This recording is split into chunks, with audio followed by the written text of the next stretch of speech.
Before we look more at the city of Babylon itself, there's a character we have to quickly introduce ourselves to. Nimrod's wife and queen, a woman known today as Semiramis. It's important we learn about her because in many respects she may be an even more important figure than her husband.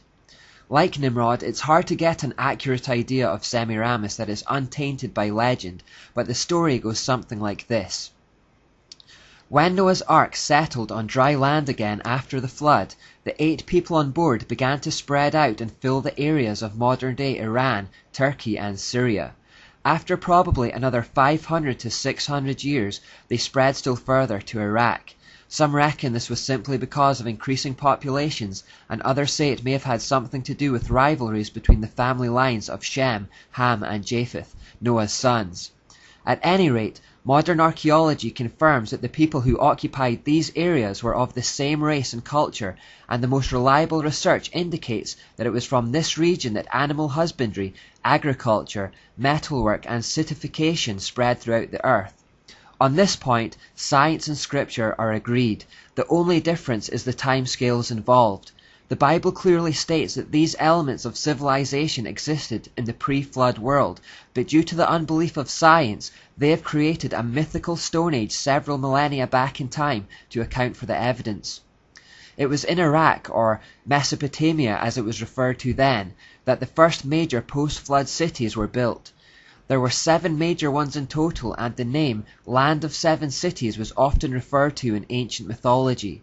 These are the 7 cities cited in the Bible as being conquered by Nimrod to establish his empire. We can gather that he probably came up from Ethiopia with his army via the Gulf on boats around 1,000 years after the flood. It was in the middle of the conquest of the area that Nimrod apparently met Semiramis. Tradition has it that she was a brothel keeper in the city of Erech. Although we don't know for certain that they met in that brothel, we can reasonably assume that their initial meeting was in quite unsavory and seedy circumstances. Nimrod made her his consort and his queen, but of course it wouldn't do to have a prostitute as a queen, so a story was invented that she was in fact a virgin that had sprung from the sea when Nimrod came ashore on his conquest of the area. This no doubt gave her an air of mystique and intrigue. Semiramis is actually a Greek form of her name, which was originally Samur Amat, which means gift of the sea. Semiramis rose to a position of power on the basis of her relationship with Nimrod, but as we'll see later, her influence eventually overwhelmingly obscured that of her husbands, both during their lifetimes and in the wider context of history. In appearance, she was noted for being outwardly extremely beautiful, but also for her gross immorality and licentiousness, no surprise given her professional background in the sex industry. Along with Nimrod, she helped rule the newly created empire of Babylon.